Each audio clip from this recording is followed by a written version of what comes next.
The coronavirus continues to spike in America, and the political shift is in progress. The bailout has been voted on, and now they're talking about guess who for president? New York State Governor Andrew Cuomo.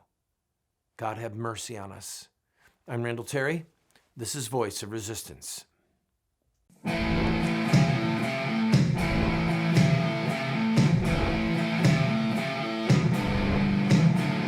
Those who forsake the law praise the wicked. Those who uphold the law resist them. Welcome to the Voice of Resistance. Welcome to the program, friend. We're going to use most of this show to discuss New York Governor Andrew Cuomo. Now, I was born and raised in New York. I lived in the state of New York the first 40 years of my life, more than 40 years.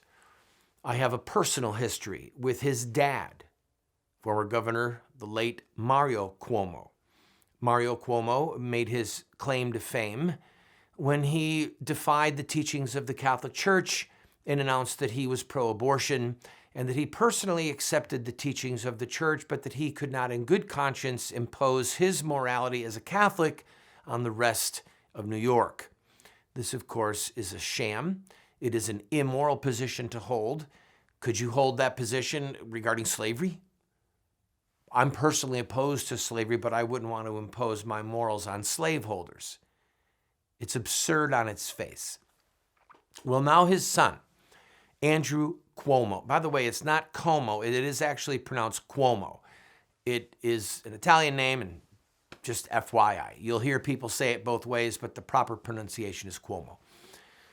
Governor Cuomo is now front and center. Almost half as much news as President Trump has gotten online, almost half as much has been garnered by the governor of New York. I have a personal testimony regarding him. You might remember last year in February, I took our team, our television crew, and I went on a tour of New York State condemning Governor Cuomo because he had just signed into law a bill that would guarantee a woman could kill her unborn child up until the day of birth. Do you remember this clip? Him signing the bill, people applauding, some people giving a standing ovation right there in Albany, in the state capitol. This was a criminal act against God. This was a treacherous act of violence against unborn babies and a rebellion against the commandment, you shall not murder. And Cuomo, like his father, claims to be Catholic. And of course, the Bishop of Albany and the Archbishop Cardinal Dolan of New York, they say not a word of public rebuke to him regarding his treachery to the church. Maybe once in a while, a little itty-bitty thing, but nothing like you would expect from a prince, according to Catholic theology, a prince in Christ Church. Dolan has said virtually nothing to Cuomo, and it is an outrage. It is a scandal, and Cuomo's position, frankly, is a sacrilege. I'm going to play some clips from Cuomo's recent speech at the Javits Center in New York, which is being converted into a partial hospital. There are people right now all over the country that are openly saying, we need to draft Governor Cuomo to be our nominee. Biden is not sharp. His mind is clearly fading. They are now that they have Cuomo on camera, they're now openly admitting that something is wrong with Biden. He's slurring his words. He loses his place. He doesn't know where he is. He misnames people. His online chats have been going disastrously poorly. That was a double adverb there. So now they're saying, we want Cuomo. So in today's program, I'm going to play clips from what he said the other night and then comment on them. And I intend to do it with a sense of biblical and prophetic urgency. Here's the first clip. But if you ask the American people to choose between public health and the economy, then it's no contest. No American is going to say, accelerate the economy at the cost of human life. Because no American is going to say how much a life is worth. Job one has to be save lives. Well, Mr. Cuomo, I ask you, what is a human life worth?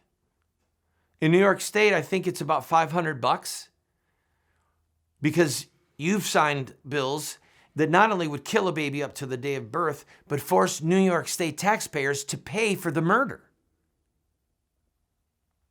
This is hypocrisy at the highest level, ladies and gentlemen, and I'm going to point it out throughout all of his clips. Here's the next one. He's talking about the economy and who should go back to work, giving us a false juxtaposition and a false solution. Watch. Our public health strategy was a blunt instrument. What we said at a moment of crisis is isolate everyone. Close the schools, close the colleges, send everyone home, isolate everybody in their home. In truth, that was not the most refined public strategy. Why? Because it wasn't even smart, frankly, to isolate younger people with older people. But at that moment, we didn't have the knowledge, we needed to act, that's what we did. You can now start to refine that public health strategy. You can start to say, look, the lower risk individuals do not need to be quarantined. And they shouldn't be quarantined with an older person who they may be transferring it to.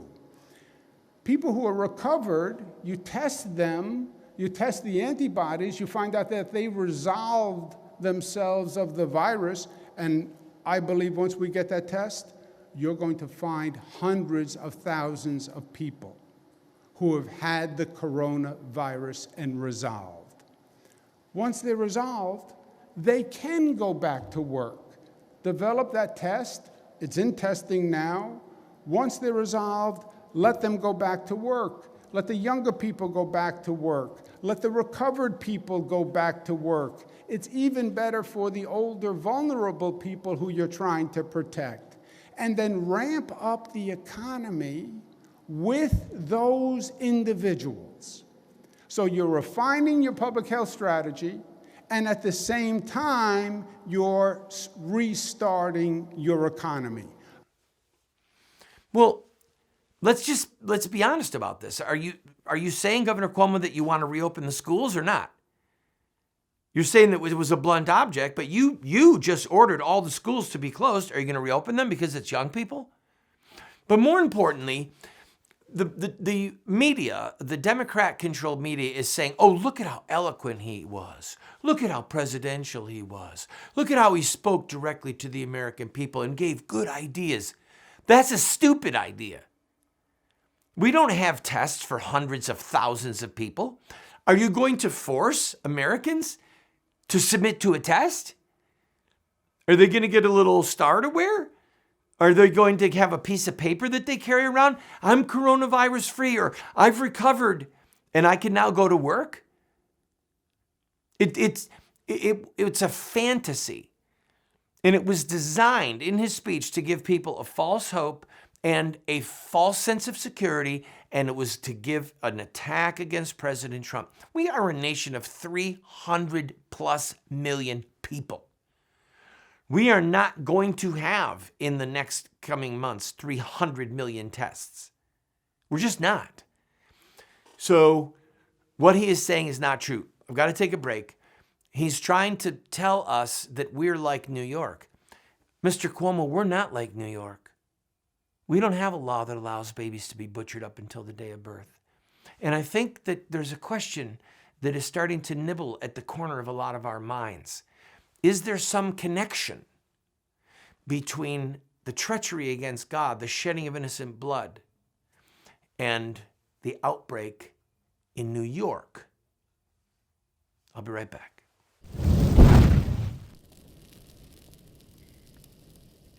Today, many so-called Christian intellectuals believe that the God of evolution used billions of years of death and destruction to evolve the bodies of the first human beings.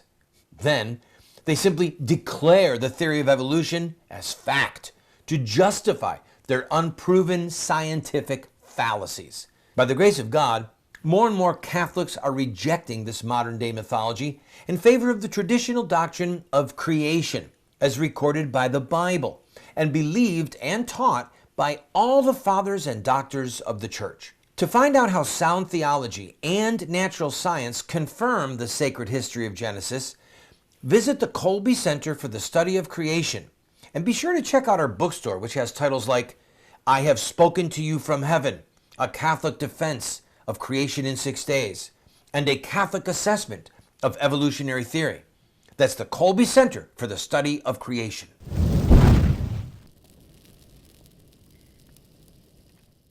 Welcome back.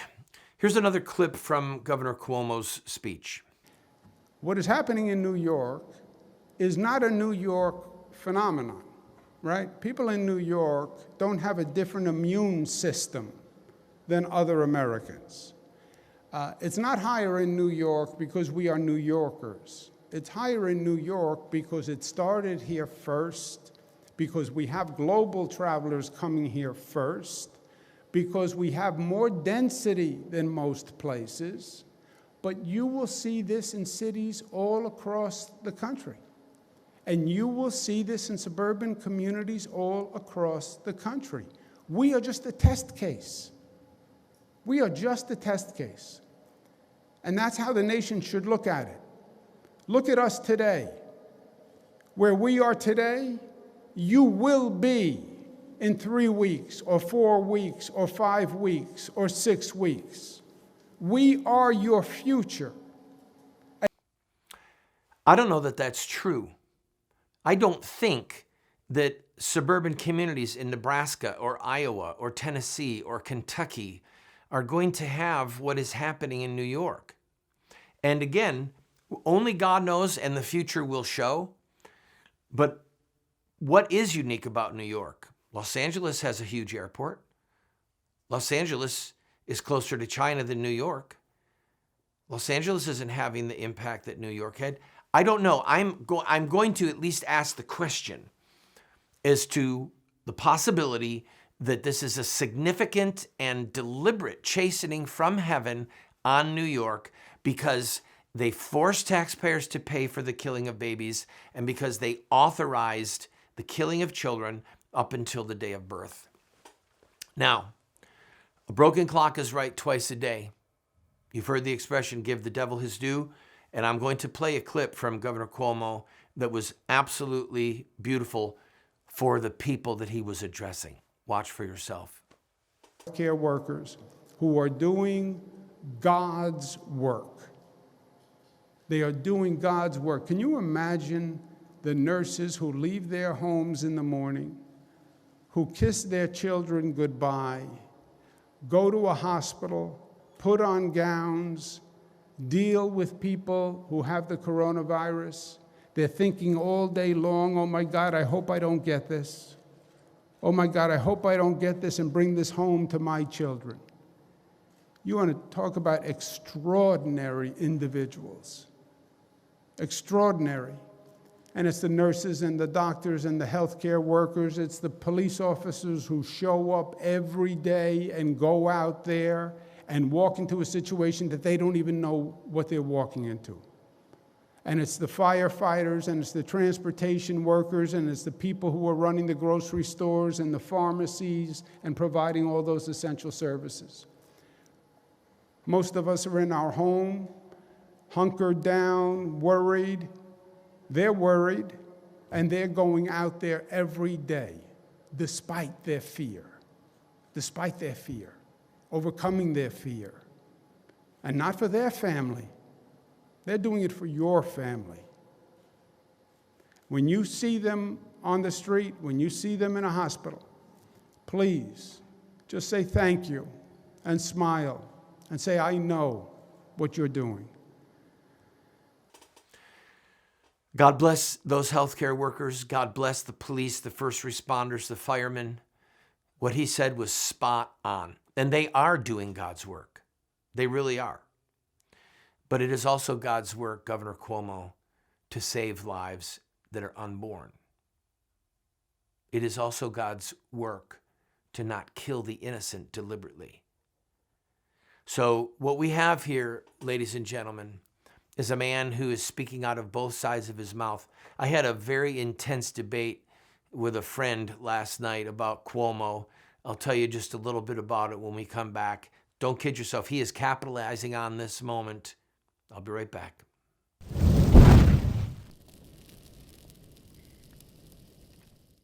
I also want to speak tonight directly to Muslims throughout the world. We respect your faith. Its teachings are good and peaceful. And those who commit evil in the name of Allah blaspheme the name of Allah. We have reaffirmed again and again that the United States is not and never will be at war with Islam. Islam teaches peace. Islam is a religion of peace. They are not Muslims, they are monsters.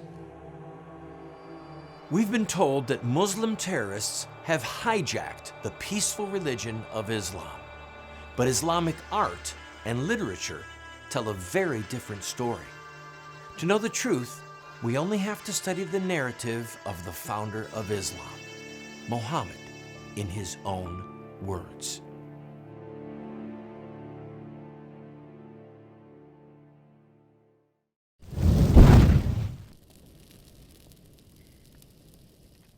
Welcome back, friend. If you just joined us, I am looking at clips from Governor Cuomo's speech at the Jarvis Center a couple days ago, in which he is making national headlines and Democrats are crying for him to be the nominee to take on President Trump because Cuomo is so wise and so compassionate and such a great chief executive, and he's so articulate and he speaks to the American people.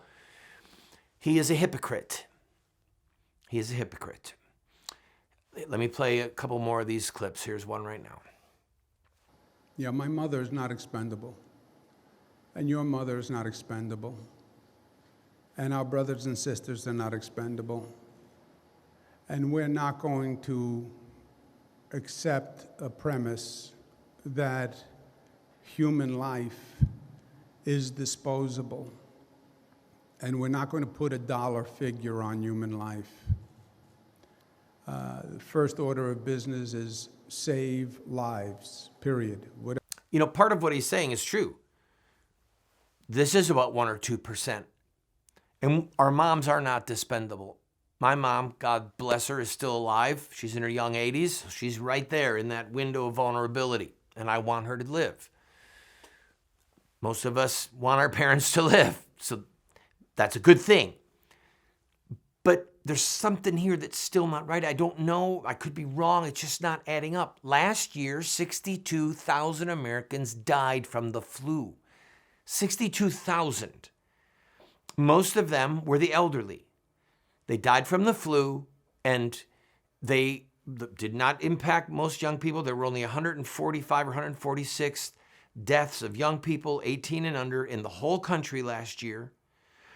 So I just didn't see everything grinding to a halt last year when we had 62,000 deaths from the flu and 45 million people getting the flu. I'm not a doctor, but I have questions. But when I see someone like Cuomo making these statements, knowing the blood that is on his hands. In fact, watch this next clip. Watch this. It is only 1% or 2% of the population. But then why all of this? Because it's 1% or 2% of the population. It's lives, it's grandmothers and grandfathers and sisters and brothers. And you start to see the cases on TV. It's a 40-year-old woman who recovered from breast cancer but had a compromised immune system, and 4 children at home. That's what this is about. It's about our vulnerable population. I called the executive order that I passed Matilda's Law, my mother. It's about my mother. It's about my mother. It's about your mother. It's about your loved one. And we will do anything we can to make sure that they are protected. This is where it enrages me. You want to talk about expendable lives? You want to talk about 1 or 2%? Nearly 50% of the babies conceived in New York City are dead from abortion. Do you understand that 1 in 10 babies that are killed in America, 1 in 10, die in New York City? It is the abortion mecca of the country. The blood that is crying out from the sewers and the landfills from New York is unthinkable. And he has overseen it, and he has forced people to pay for it, and he is saying 1 or 2% no human life is expendable? What a joke. What a joke. What a hypocritical, godless, demonic liar this gentleman is. And I use the word gentleman incorrectly. I've got to take a break. I'll be right back.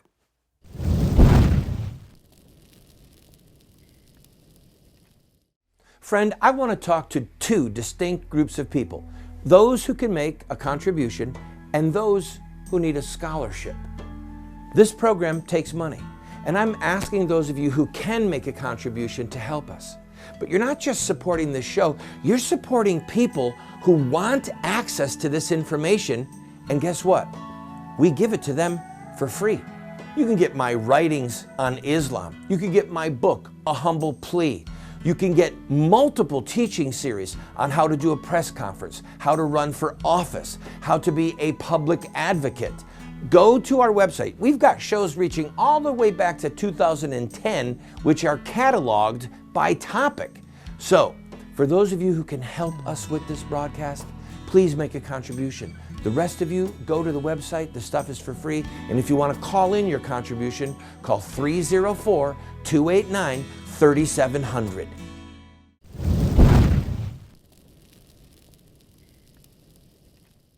Welcome back, friend. Let's watch one more clip from Governor Cuomo. Well, we'll just sacrifice old people. They're old people anyway. And the old get left behind. What is this, some modern Darwinian theory of natural selection? You can't keep up, so the band is going to leave you behind. We're going to move on. And if you can't keep up, well, then you just fall by the wayside of life. God forbid. All right, here's the problem. First of all, we agree that we don't want a Darwinian theory operating our health system. And when he uses the name God forbid, oh, it makes me cringe. The problem is he's mixing and matching numbers. 1% of our population would be 300,000 plus people. 2% would be 600,000. The thought of losing 600,000 old people is horrific. We don't want that. None of us want that. But that's not what we're looking at, because that would mean that all of the old people died who were in danger, and that's not going to happen. Again, he's looking good, but he's not being honest. Last clip from him. About 1 or 2% of the population, and they're old, and they're vulnerable, and they're sick anyway. Well, then why stop the economy? How much are we paying for this 1 or 2%? They're old, they're vulnerable, they're going to die anyway. Why stop the train for the 1 or 2%? It's the same point that I've been saying on 98% of the people are going to be fine. Don't worry unless you're in that vulnerable category, and then take a high level of precaution. But we're not willing to sacrifice that 1 or 2%. We're not willing to do that. That is not who we are. It's not what we are. It's not what we believe. We are going to fight every way we can to save every life that we can. Because that's what I think it means to be an American. I know that's what it means to be a New Yorker. All right, there you go. What it means to be a New Yorker, Governor Cuomo? The most debauched city in the country, perhaps? Maybe a little bit, maybe not quite as bad as New Orleans. What it means to be a New Yorker is you have promoted godless lifestyles. You have the blood of babies crying from the ground. Literally 10% of babies killed die in that city. under his governorship. And he had people standing, applauding that they could kill a baby till the day of birth. Friend, I believe that the coronavirus and this economic spin out, I believe it's the judgment of God on our country because of the shedding of innocent blood, and people like him are at the forefront of why this is happening.